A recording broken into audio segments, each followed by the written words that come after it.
This is Atomic Biscuits, and I'm your host, BACFA.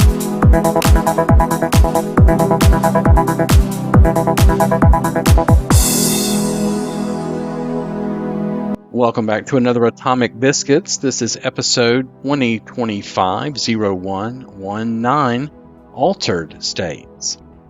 No place in our legal system, Alan Dershowitz says one-sided report from Jack Smith violates our core principles. This is the headline over at dailycaller.com by Harold Hutchison. Attorney Alan Dershowitz criticized Attorney General Merrick Garland for releasing special counsel Jack Smith's report Tuesday, saying the one-sided document violated America's core principles. Garland released Smith's report early Tuesday morning when Smith outlined findings from his probe into President-elect Donald Trump's efforts to contest the results of the 2020 presidential election. Dershowitz called the report's release lawfare, comparing it to then FBI Director James Comey's 2016 press conference regarding the investigation into a server in Hillary Clinton's home. Dershowitz said that Democrats who criticized Comey's comments at that time praised Smith and Garland. The same Democrats are applauding Jack Smith and saying what he did was great and what Merrick Garland did by revealing the information, releasing the screed, the one-sided screed. That's fine. You know what that's called? Double standard hypocrisy, Dershowitz said during Tuesday's episode of The Dersh Show. It really shows that the release of this report, the publication of this report, is lawfare. It's lawfare. It's not law. It's not the adversary system of justice where both sides present their cases and the burden of proof is on the prosecution. All the defender has to do is raise reasonable doubt. That's not what this is, and so it has no place in our legal system, and it has no place in the court of public opinion, Dershowitz said. Smith secured a superseding indictment against Trump, this almost 2 months after the Supreme Court ruled in favor of Trump's claims of immunity in a case stemming from a previous indictment secured by Smith. That indictment was over Trump's efforts to challenge the results of the 2020 presidential election. Look, I'm as strong an advocate of transparency as anybody else, and I think government documents generally should be revealed, Dershowitz said. The same rules ought to apply to special counsel as apply to ordinary prosecutors, and the rule in the grand jury is no, we don't release grand jury reports. Why different rules for special prosecutor as for an ordinary prosecutor? I don't understand it. The idea that a special prosecutor somehow knows what the truth is, instead of subjecting it to the adversary process, violates our core principle, Dershowitz added. Again, this is over at dailycaller.com. Michelle Obama skipping Trump inauguration. So what? This is the story by Ward Clark over at redstate.com this week. It's just a day until our long national nightmare ends. On Monday, Joe and Jill Biden will pack their last remaining personal items, including Joe's collection of sippy cups and pudding spoons, and leave the White House for the final time. Donald and Melania Trump, after the president-elect's second inauguration, will move back in, and President Trump can finally get to work setting some things to right in Washington. Speaking of the inauguration, it's the usual form for former presidents and their wives to attend these functions. That's a good tradition. Former presidents form a small and exclusive club, and if one can set aside partisanship for just a moment, I know, they have some very compelling things in common, having all held the most stressful job in the nation. But this time, Michelle Obama is making some waves by declining to attend Trump's inauguration with her husband. Former First Lady Michelle Obama will skip the inauguration of President-elect Donald Trump, the second time in 2 weeks that she's not attending a gathering of former U.S. leaders and their spouses. But former Presidents Barack Obama, Bill Clinton, and George W. Bush will be there. Laura Bush and former Secretary of State Hillary Clinton will join their husbands for the January 20th swearing-in ceremony at the Capitol, Representative said. Former President Barack Obama is confirmed to attend the 60th inaugural ceremonies. Former First Lady Michelle Obama will not attend the upcoming inauguration, said a statement from the office of Barack and Michelle Obama that was shared with the Associated Press. This isn't the first such event she skipped. No explanation was given for why Michelle Obama was skipping Trump's inauguration. She also did not attend last week's state funeral in Washington for former President Jimmy Carter. Former Presidents Trump, Obama, Bush, and Clinton and their spouses attended, except for her. The former First Lady's absence at these functions could raise a lot of questions. Are the Obamas having marital difficulties? Is this latest refusal to attend a sign that Michelle Obama is peeved with her husband's chumminess with the president-elect at the funeral of President Carter? Did they seem to be chatting like old pals? Oh, yeah, even sharing a guffaw or two at various moments. But honestly, the best answer to her absence is this. So what? Granted, it's Michelle Obama's choice whether to attend or not, and she's made it. It's no secret that she didn't care for her life in the White House, and it may simply be that she doesn't care to be reminded of the time when she and her husband had actual responsibilities, as opposed to their current lifestyles for the rich and famous. In the end, though, Michelle Obama, despite her marriage, is now a private citizen, no more, no less, and other than tradition, there's no real compelling reason she should feel obliged to attend the inauguration of Donald Trump. Her husband, the former president, is attending, and that's enough to satisfy protocol. And candidly, there are plenty of reasons that the Trumps should be satisfied with her absence. What's delicious about this upcoming great day is that reportedly, Her Imperial Majesty Hilary I, Dowager Empress of Chappaqua, will be attending with her husband, former President Bill Clinton.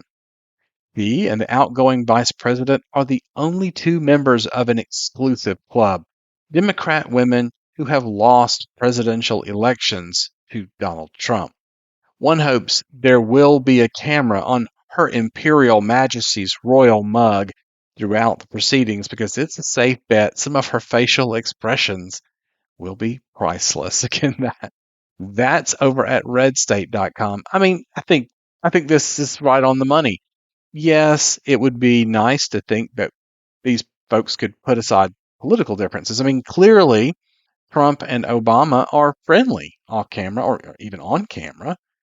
So, does that mean that the rhetoric is just that rhetoric? And what does that do to undermine their message to their individual bases who really feel what they say? It's politics. And so whether Michael Obama shows up or not, does it matter? Do we care? I think this article is right on the money. So what? Fred Lucas over at the Daily Signal, dailysignal.com, had this article. Special counsel, well-educated Hunter Biden aware of crimes.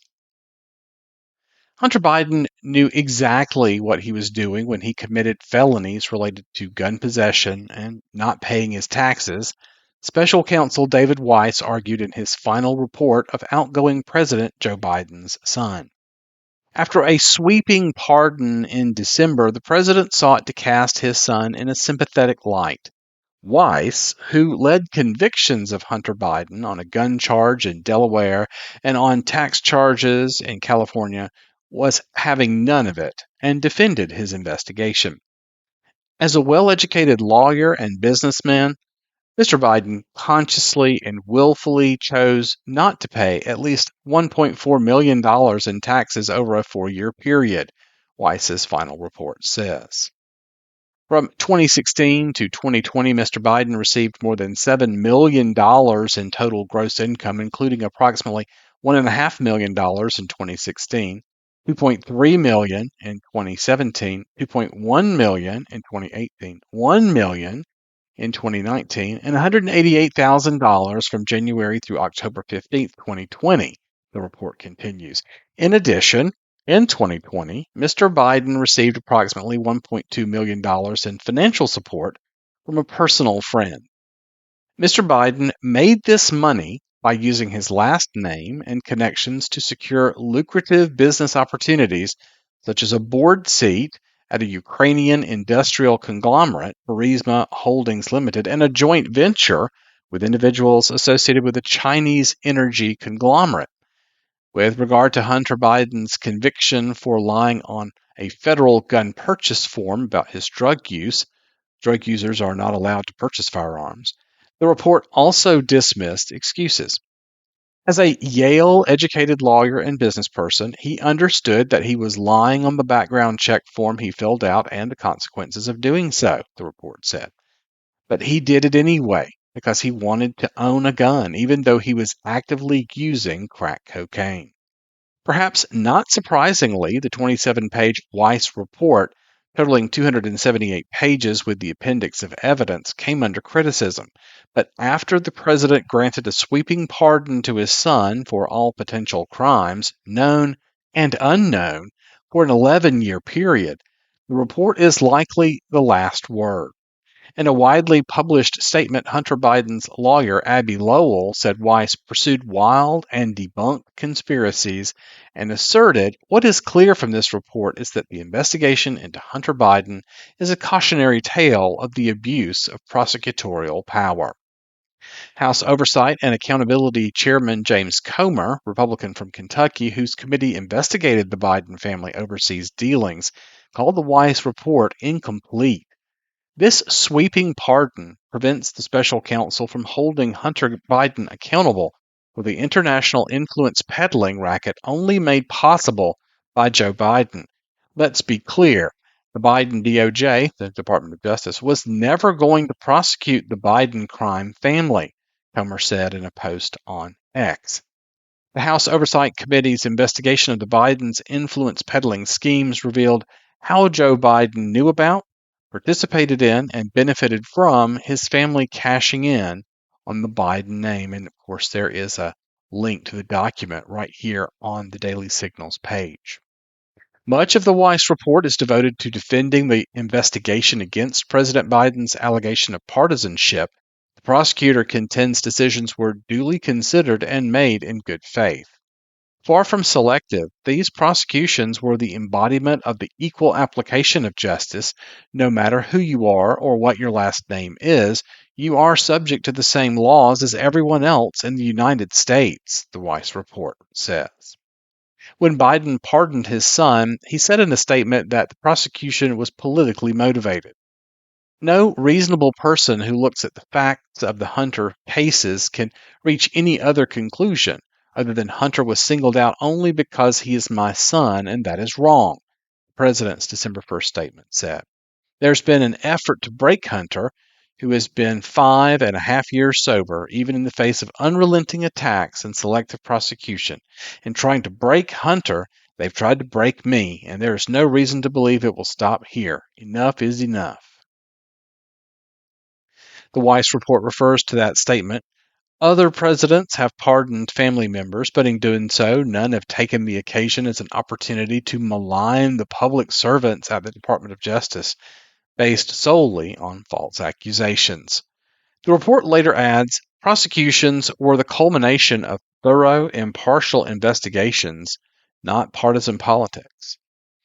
8 judges across numerous courts have rejected claims that they were the result of selective or vindictive motives, the Weiss report says, calling those rulings into question and injecting partisanship into the independent administration of the law undermines the very foundation of what makes America's justice system fair and equitable. That's over at thedailysignal.com. I'll leave the link to this story and all the stories I cover on Atomic Biscuits out on my account at Gab. You'll find me at BACFA. Bread and Circuses for America. Some of the talk on WBN 324 this week was about how the car market in England has been turned upside down, and it's very difficult for people to replace vehicles at a rate that makes sense for small car owners.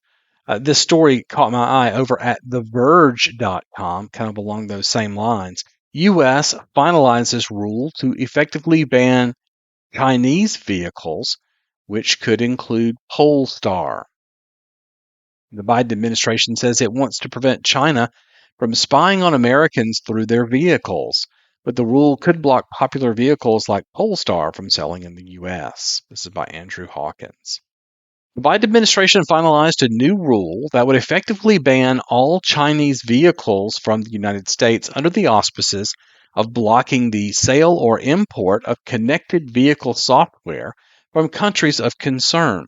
The rule could have wide-ranging effects on big automakers like Ford and GM, as well as smaller manufacturers like Polestar, and even companies that don't produce cars like Waymo. The rule covers everything that connects a vehicle to the outside world, such as Bluetooth, Wi-Fi, cellular, and satellite components.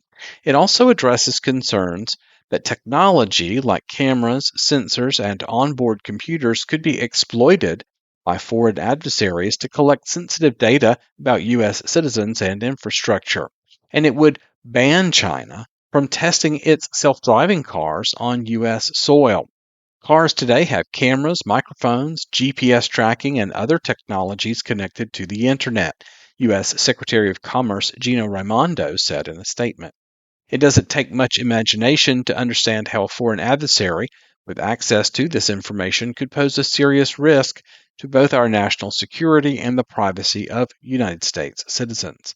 To address these national security concerns, the Commerce Department is taking targeted, proactive steps to keep the People's Republic of China and Russian manufactured technologies off American roads. The rules for prohibited software go into effect for model year 2027 vehicles, while the ban on hardware from China waits until model year 2030 vehicles. According to Reuters, the rules were updated from the original proposal to exempt vehicles weighing over 10,000 pounds, which would allow companies like BYD to continue to assemble electric buses in California. The new rule is the latest escalation in the ongoing trade restrictions put in place on Chinese-made vehicles, including components like computers and batteries. It comes at a time when China is churning out more cars than ever, earning its status as the #1 auto exporter in the world. The rule also covers vehicles and components made by Russia. China's access to vehicle software presents a significant threat to the U.S. in that it would grant an adversary unfettered access to critical tech systems and the user data that they collect, the White House said. As the People's Republic of China, automakers aggressively seek to increase their presence in American and global automotive markets through this final rule, President Biden is delivering on his commitment to secure critical American supply chains and protect our national security, the administration adds. The auto industry sought to delay the rule by a year, effectively delivering it to the incoming Trump administration to enforce, but was unsuccessful. The Alliance for Automotive Innovation, which represents General Motors, Ford, Volkswagen, Toyota, and others, said in comments submitted last April that it supports the goal of the proposed rules, but warned that the global automotive supply chain is one of the is the world's largest and most complex, and that parts could not be simply swapped out without disruption. Other automakers were more explicit in their criticisms. Polestar, an electric vehicle manufacturer owned by Geely, said in October that the rule would effectively prohibit Polestar from selling its cars in the United States, including the cars it manufactures in South Carolina. Indeed, the White House states in its fact sheet that the rule prevents the import or sale of connected vehicles by entities who are owned by, controlled by, or subject to the jurisdiction or direction of the PRC or Russia, even if those vehicles were made in the United States. Meanwhile, Waymo, which is planning on using vehicles manufactured by Geely's Zeekr for its next-gen robotaxi, said it takes precautions to ensure that the vehicles it purchases for its fleet arrive without any manufacturer-installed telematics systems. Still, the rule could significantly disrupt the Alphabet-owned company's plans to expand if the government decides to ban the import of the Zeekr vehicle under the new rule. Waymo filed comments in support of the rule last fall. Waymo spokesperson Ethan Teicher said in an email, "We're reviewing the final rule and appreciate the department's prompt rulemaking." Spokesperson for Polestar did not immediately respond to requests for comment. Again, this is over at TheVerge.com.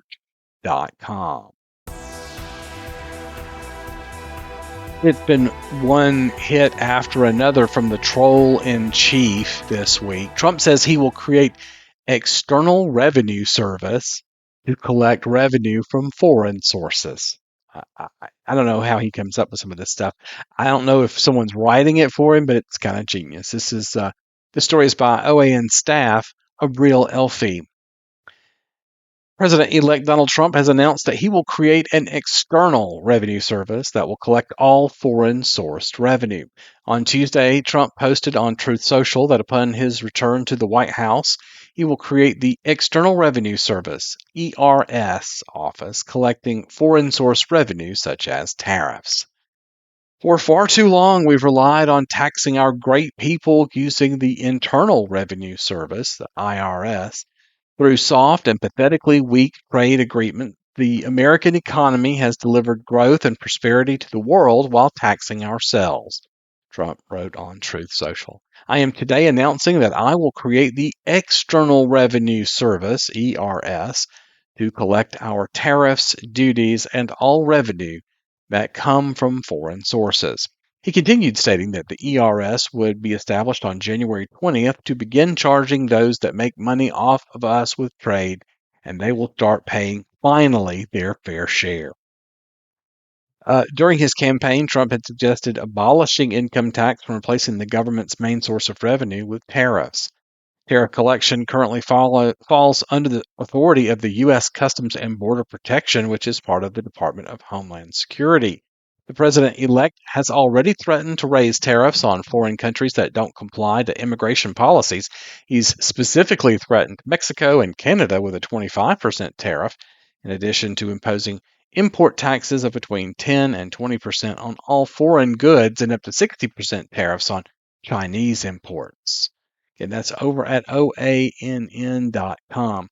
The thing that I just have to keep reminding people is that he says a lot of things.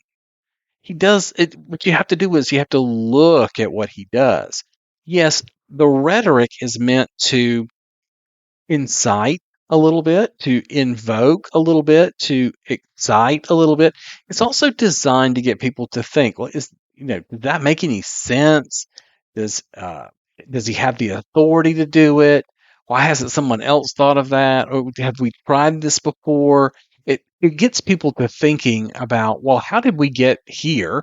And why aren't we doing something different if what we're doing is not working? I just have to point out to all my friends who have followed these sorts of things for so long, this particular quote is classic Trump. His circuitous way of speaking, but also his sort of capitalizing certain things like great people in the tweet, how external revenue service is in all caps, and he uses brackets here versus parentheses here. There are many people who will come back and say, well, this is code and that these things mean something, that the T, the D, the R here, the F, that this is signaling of some sort. And maybe it is. If you can decode it and find something else in the multiple circuitous layers of his speech, yeah, there's all sorts of information to be had. But, also use some common sense as well. Sometimes it's just rhetoric. The Daily Caller also weighed in on Biden family corruption. We only know the tip of the iceberg. That was what Greg Jarrett said about the whitewash in the Biden family corruption case. This is by Marianne Angelo. Fox News legal analyst Greg Jarrett accused special counsel David Weiss of conducting a whitewash in the investigation into alleged corruption involving members of the Biden family. During an appearance on The Evening Edit, Jarrett said Weiss overlooked serious accusations of influence peddling and allowed critical statutes of limitation to expire. The discussion centers on the halted investigation into President Joe Biden's involvement, with Weiss now saying that there was no preferential treatment despite his report detailing numerous corrupt foreign dealings, particularly in China and Ukraine. David Weiss ignored the larger crimes of influence peddling. He let statutes expire, tipped off defense attorneys, scuttled raids. He halted any investigation about Joe's involvement, and incredibly, Weiss now insists, oh gee, there was no preferential treatment. And yet his report outlines many of the corrupt foreign deals. China, Ukraine, the list goes on, Jarrett said. These were obvious crimes, but never charged. Though the Weiss cover-up continues, this is a whitewashed report. Jarrett was asked whether President-elect Donald Trump should take drastic measures and release all related records from the National Archives, all to expose the extent of the alleged corruption. I absolutely would, Jarrett said. Don't forget the Russia hoax, Jarrett said. You know, a lot of those documents are still concealed and hidden. Jarrett also said that the depth of corruption is likely far more extensive than what has been revealed. I think all of that should be opened up, and most certainly the Biden family corruption schemes.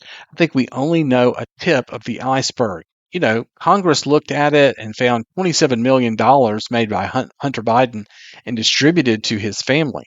I think, frankly, the more accurate figure is probably double that, Jarrett said.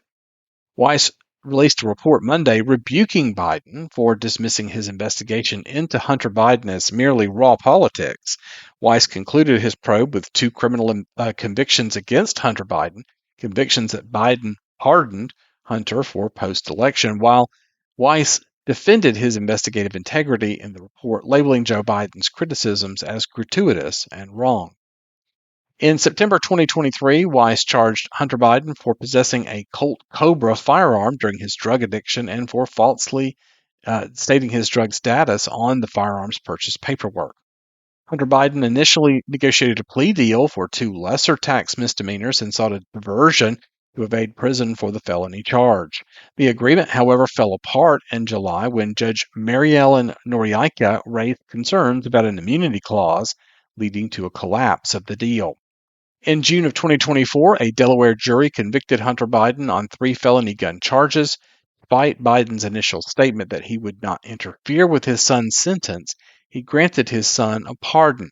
The president attributed the pardon to what he said was an unfair targeting of Hunter Biden due to their familial ties. And that's over at Daily Caller. I think we have a couple of things to learn here. The list of crimes put together by Weiss means that all of those things are being bullet pointed and itemized in the forgiveness that old dad gave to young son, right? So anything that's known and unknown. So they really don't have a whole lot to be ashamed of anymore because they can unhide it all, right? Known and unknown for a period of time means that prosecutors would have to go outside the scope of that block of time in order to find crime. I bet it isn't that hard to find crimes adjacent. So if you went to family members, perhaps, or you went to see, if you followed the money to see how it flowed in and out of his hands, you could go after those guys. And they might have more information that they could provide on crimes that predated, right? So it's interesting to see what's being revealed and what remains yet hidden. Over to brownstone.org, the Brownstone Institute had this article, and you know, the fires in LA have been on every TV screen that is playing live television everywhere I've looked for weeks. It's tragic, some of these pictures that are coming out of there, but I think the hyperbolic nature of the coverage and some of the wild statements that are being made are not helping. They're just fanning the flame, so to speak. I mean, you've got Joe Rogan on it. You've got everybody on it. Really, everybody is on this topic. And that should ask us, well, what are we not seeing? What's being obliterated out of the news feed? Wildfires and the hoary hoax of a burning planet is the story by David Stockman over at brownstone.org. Here they go again, blaming the wildfire catastrophe in Los Angeles on climate change, when the actual culprits are the very politicians who never stop howling about what is a monumental hoax. In the first place, of course, the current raging California fires, like those which have periodically gone before, are largely a function of misguided government policies. Officials have essentially curtailed the supply of water available to LA firefighters, even as they have drastically increased the supply of combustible kindling and vegetation which feeds these wildfires. The latter, in turn, are being amplified by the seasonal Santa Ana winds, which have visited the California coast since time immemorial. The kindling at issue stems from forest management policies that prevent the removal of excess fuel via controlled burns, which are fires intentionally set by forest managers to reduce the buildup of hazardous fuels. As we amplify below, red tape and bureaucratic obstacles have frequently delayed or prevented these controlled burns, allowing brush, dead trees, and other flammable materials to accumulate excessively. In this case, state and federal politicians have simultaneously curtailed the supply of water available to Los Angeles firefighters in order to protect so called endangered species.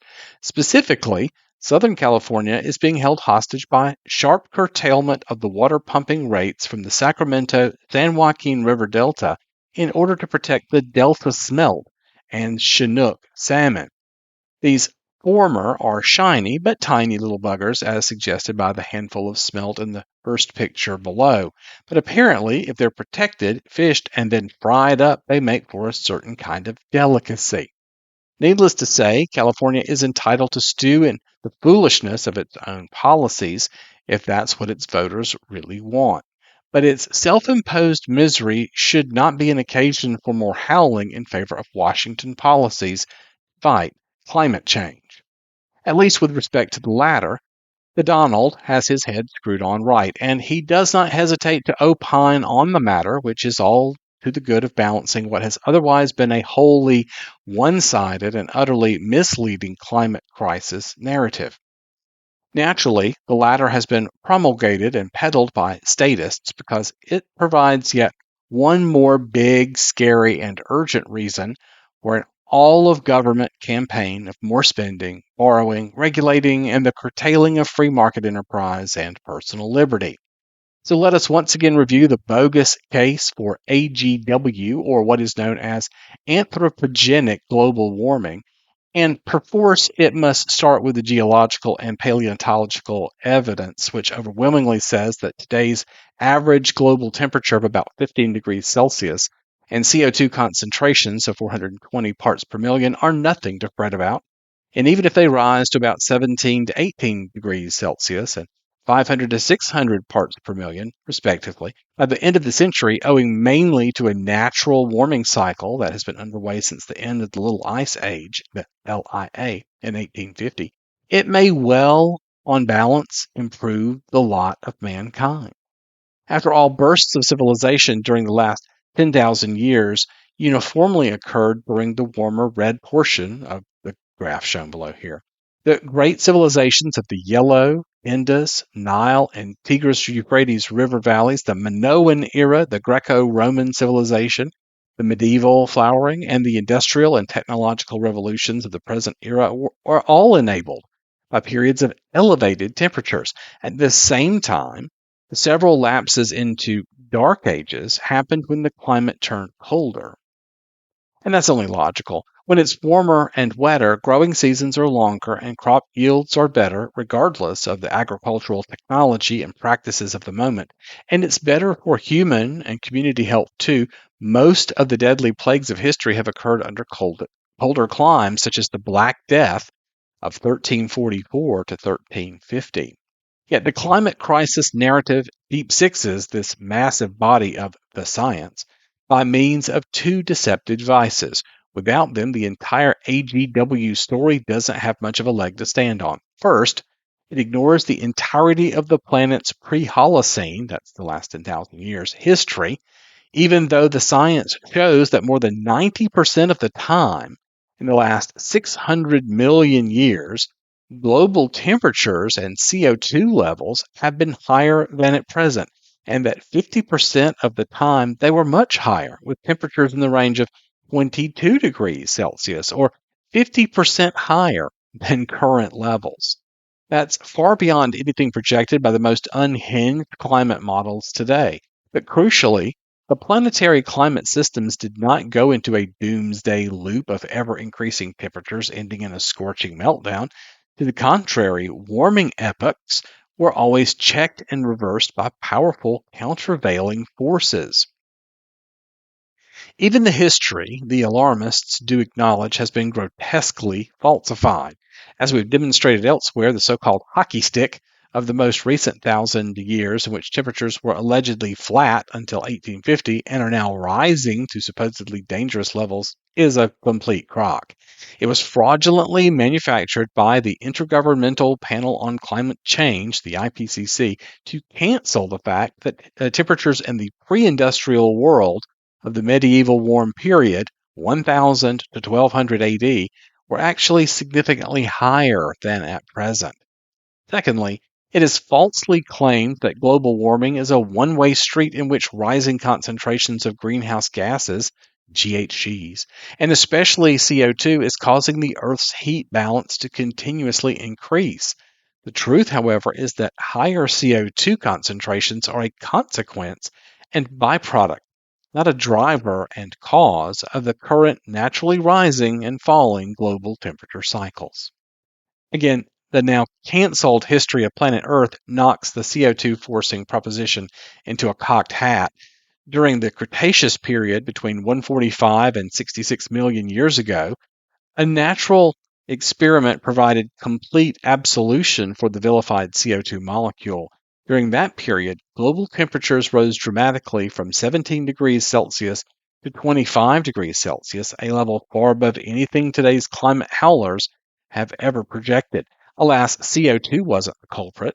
According to the science, ambient CO2 concentrations actually tumbled during the 80 million years expanse of the Cretaceous, dropping from 2,000 parts per million to 900 parts per million on the eve of the extinction event 66 million years ago.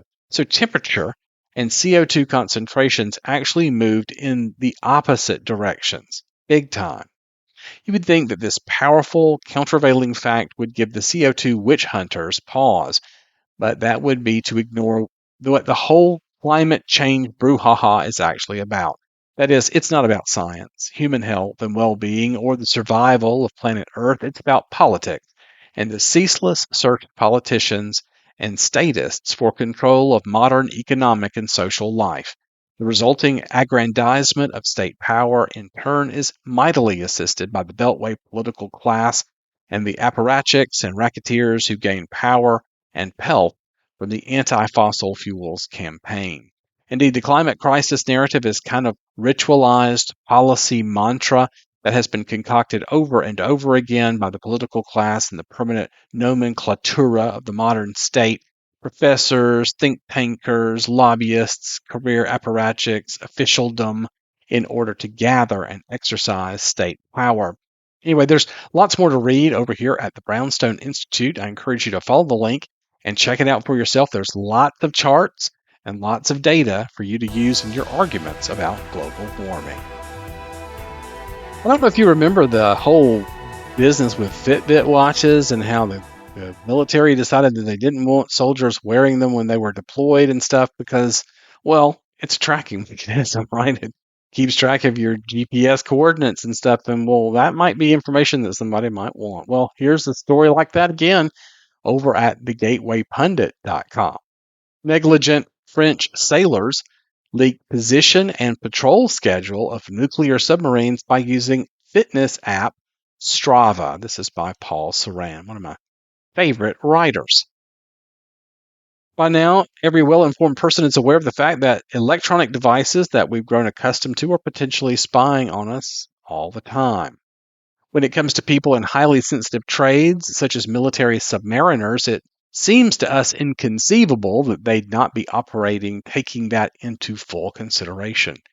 It has now arisen that in a case of scary negligence, crew members of a French nuclear submarine were logging runs on the fitness app Strava and may have risked leaking their position and patrol schedule to foreign adversaries such as Russia. The Strava app allows members to share their sporting activities online with a map showing the exact location where the user completed the exercise. Il Long Naval Base in Brest Harbor in the region of Finstère is home to 4 nuclear submarines. Mobile phones are naturally forbidden and stored in lockers at checkpoints. Daily Mail reported, despite the strict security surrounding the facility, sensitive information was still able to leave the fortress due to users of the fitness app. In the past 10 years, more than 450 Strava users have been active within the walls of the compound. Many of those users have not used pseudonyms and have kept their profile public, which allowed journalists from Le Monde to discover the identities of people on the base. Journalists from Le Monde found a submariner presented in the report under the fake name Paul, who ran along the docks where the submarines are moored, recording his times and locations on the app. Then for the next month, his account went silent.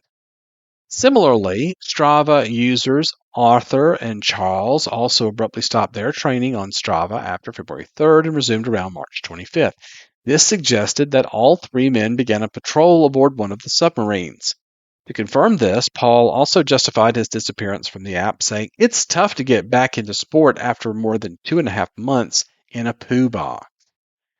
Despite the prohibition of mobile phones, smartwatches could have passed the data with men recording activity on the base.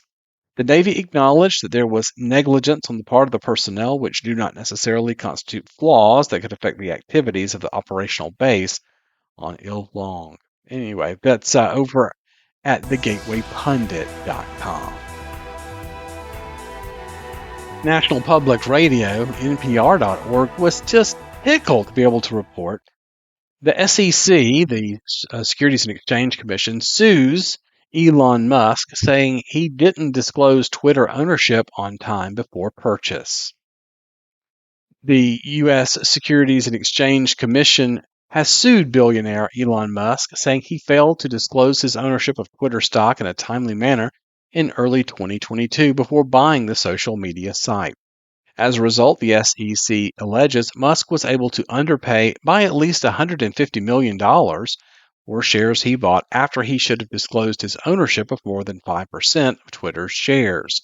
Musk bought Twitter in October of 2022 and later renamed it X.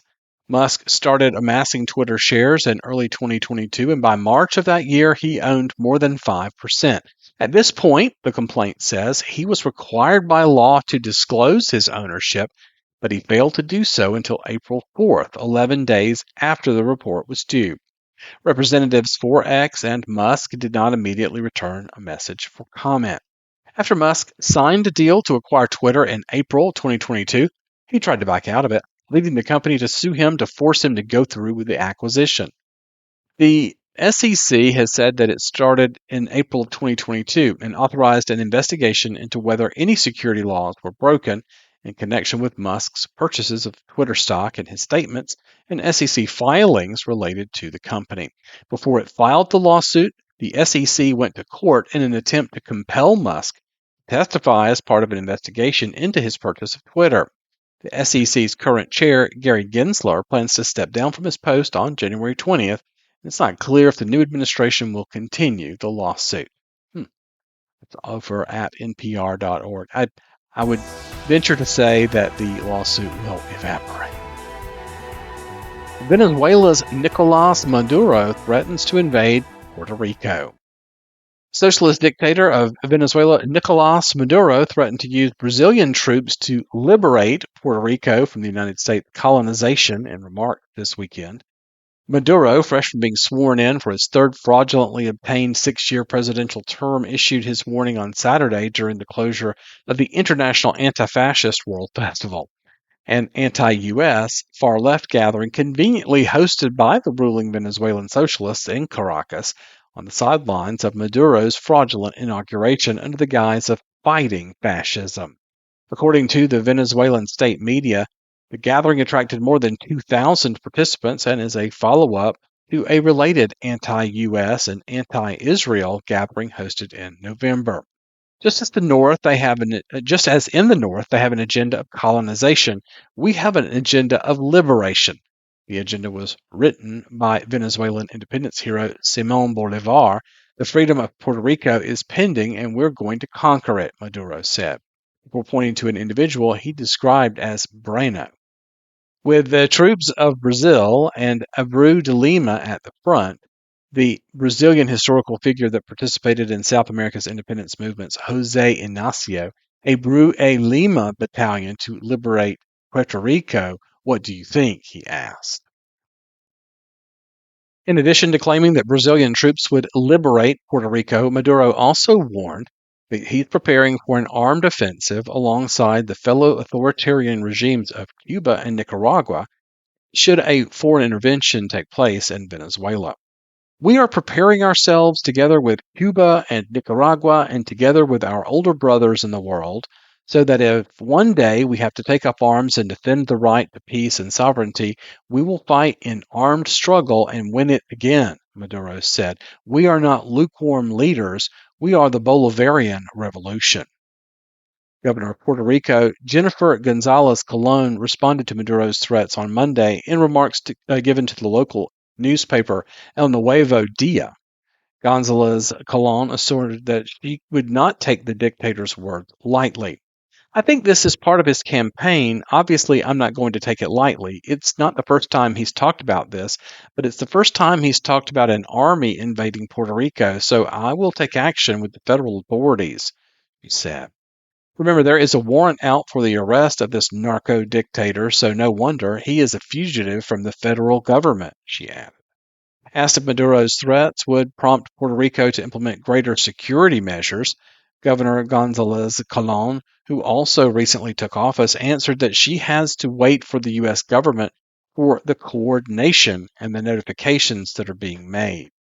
Gonzalez Colon formally issued a letter to President-elect Donald Trump on Monday, expressing her willingness to work with his incoming administration to counter Maduro's threats against the United States. Throughout the nearly 26 years it has been in power, the authoritarian Venezuelan socialist regime has adopted the independence of Puerto Rico as a pet cause.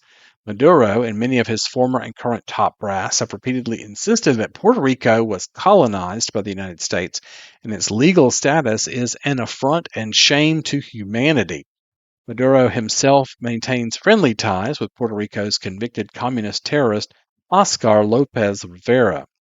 Since 2020, Maduro and other members of his regime have been actively wanted by the U.S. authorities on multiple narco-terrorism charges.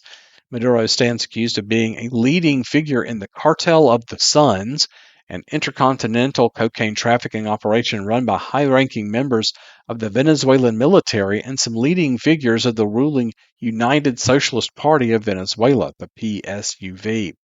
Initially, the United States offered a $15 million bounty for information that can lead to Nicolas Maduro's arrest and or conviction. The bounty was raised to $25 million last week by the outgoing administration of U.S. President Joe Biden. Anyway, that's over at Breitbart.com. I would encourage you, if you're not aware, there are some ties between Venezuela, the tractor factory, and the cocaine that flows from Italy's old families. It's a really good dig. Over at Semaphore, who loves having their folks show up at the World Economic Forum, just saying, has this article, Citizen Wade, The Secret and Remarkable Life of a Legendary Hacker who Received a Rare Presidential Pardon. This is by Reed Albergati. It talks about Australian hacker Chris Wade and how a visit from a fish doctor at his aquarium-filled Florida home eventually wound up giving him the opportunity to get a pardon. Anyway, it's an interesting story about Donald Trump and how a pardon literally saved his life. Pretty good story. Again, this is over at semaphore.com. And Ars Technica has another story that I thought was pretty cool. FBI forces Chinese malware to delete itself from thousands of computers. So basically, they found the command and control center for a particular bit of malware. and then used it to tell the botnet to delete itself. Thought that was a pretty cool way of getting rid of the malware instead of giving antivirus companies, here, go look for this thing. They told all the infected computers to clean themselves up. So that's also a pretty interesting story of a success against the People's Republic of China and their infectious ways. And I'm also always looking at stuff like this. Recordedfuture.com has this particular summary this week that I thought was pretty good by the Insect Group. It talks about tracking this this Russian system called SORM and how it's evading and getting infected in lots of. They start with what seem like legitimate software services that are really spy tools. So I would encourage, if you're interested in that kind of thing, to come to Recorded Future and have a look at this article titled "Tracking Deployment of Russian Surveillance Technologies in Central Asia and Latin America." It's deep, it's detailed, and there's more to uncover there. I want to polish off this week's show with this article over at noisyroom.net, The Death of Communism in California. Cliff Kincaid, I believe, is the author here. The devastating fires in California have hit a major base of operations for communism in America, as Hollywood liberals are up in arms over incompetence by local and state authorities. In addition to the lives and property that have been lost, the ideology of communism, on display for decades since the days of Governor Ronald Reagan, has suffered a monumental hit. The movie Reagan shows how the conservative governor and future two-term Republican president confronted unrest on college campuses such as Berkeley. The communist presence, however, extended far beyond the campuses. California Dynasty of Communism, a book by Carl Prussian, a former FBI informant in the Communist Party, has a history of what happened to the Golden State. The tragedy, of course, is that so many people have suffered, a typical outcome for communism, in this case the result of climate action and social justice that has exposed hundreds of thousands to a human death toll that is still rising. The cries of climate change are still coming to mask the deliberate efforts of local and state officials to transform the state into a model of Soviet Chinese communism.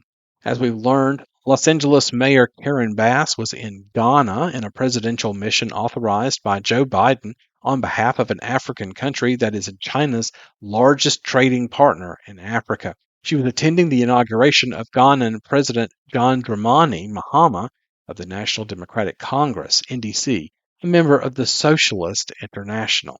In the performances of officials on all levels, from Mayor Karen Bass to Governor Gavin Newsom, the results of communism in California have been exposed for all to see. Under Newsom, California has been a major recipient of Chinese foreign investment directly. Bethany Allen Ibrahimian, the China reporter for Axios, assembled the facts and figures about Chinese aid and trade with the United States, confirming that California is hooked on China. Of the top 10 states with the highest net trade with China, California is number one by far. According to the state government, the trade relationship between California and China is one of the largest in the world, with two-way trade valued at $177 billion in 2018. The state even has a China Trade and Investment Network, CTIN, and China-California Business Forum. Newsom traveled to China in 2023 and met with Chinese President Xi Jinping discussing trade relations, climate change, and fentanyl, but not COVID-19. The Los Angeles mayor is a well-known Marxist, having traveled to Cuba with the Weather Underground-sponsored Venceremos Brigades. Her friend and mentor, O'Neill Marion Cannon, was a top member of the Communist Party USA for decades. The role of communists in California, and therefore the National Democratic Party, has been a national story, and this is why. Back in 2019, I had predicted California Senator Kamala Harris would be the Democratic presidential candidate in 2020. What I didn't foresee was that she would be the vice presidential candidate and then replace Biden at the top of the ticket in 2024. Trevor Loudon had analyzed Kamala's backing from the brown is the new white strategist Steve Phillips and the billionaire Sandler family. Loudon reported, in her sophomore year of college at Howard University, Harris worked as an intern for the senior senator from California at the time, Alan Cranston. Cranston was a one-worlder, a leader of the World Federalists. This set the stage for her leftism. Alan Cranston was head of Foreign Language Unit at the Communist-ridden Office of War Information during World War II, and his assignment was cracking down on radio broadcasts negative to the Soviet Union. Cranston's role in a communist network in California was also explored in the Carl Prussian book, California Dynasty of Communism. For her part, Harris had the backing of California Governor Gavin Newsom and one-time secret communist operative California Representative Barbara Lee. These were key endorsements. Herb Romerstein's masterful report From Henry Wallace to William Ayers, The Communist and Progressive Movements, examines the most important details about the communist background of Representative Barbara Lee. She became a top officer of the Committees of Correspondence for Democracy and Socialism, the CCDS, a spinoff from the Communist Party after the Soviet collapse. Lee served in the House for more than 2 decades, years before deciding not to run for re-election, to instead seek the Senate seat vacated by the death of former Senator Dianne Feinstein, Democrat from California. She lost to now Senator Adam Schiff, Democrat, and is now running for mayor of Oakland. The Bass mentor, O'Neill Cannon, was described by the Communist paper as a member of the Communist Party USA, who became the education director in the Southern California District and a member of the party's Southern California and National Central Committees. The paper continued, O'Neill Cannon counted among his friends many leaders and later elected officials of the African American community. Paul Robeson was one of his valued friends. He would see him whenever he came to Los Angeles. Regarding his role in California, it was said he was committed to electing Black and Latino representatives at all levels of government and helped to elect Augustus Gus Hawkins, Tom Bradley, Ed Roybal, Diane Watson, Maxine Waters, and Karen Bass. Paul Robeson was a Black communist actor and singer who was a member of the Moscow-funded Communist Party, had professed love for Soviet mass murderer Joseph Stalin, and supported the Hitler-Stalin Pact that paved the way for World War II. There was a time when Karen Bass was being considered a vice presidential candidate on Joe Biden's ticket. In the end, of course, Kamala got the job. The Trump campaign issued a press release. Will Joe Biden put Castro-loving communist Karen Bass a heartbeat away from the presidency? On August 1st, 2020. With Hollywood liberals angry about losing their homes and belongings, the time may have come for a reckoning. The once communist-dominated Hollywood may have had enough of communism, at least to the extent it has affected them. It may be time to examine how California became a communist state in America and why it's imperative to reestablish congressional committees on internal security and un-American activities. That the committee wouldn't have to start from scratch. The report, Un-American Activities in California, was published in 1970 by a California Senate fact-finding subcommittee and devoted almost 300 pages to analyzing the growth of communism and other Marxist groups in the state and how they organized protests on campuses and then manipulated the electoral process to achieve power. There's a lot to read over at noisyroom.net. Well, that's all the time that we have for this episode of Atomic Biscuits. I wanted to thank you for joining me again this week and hope that you will tune in again for another episode right here the same time next week. Have a great week, everyone.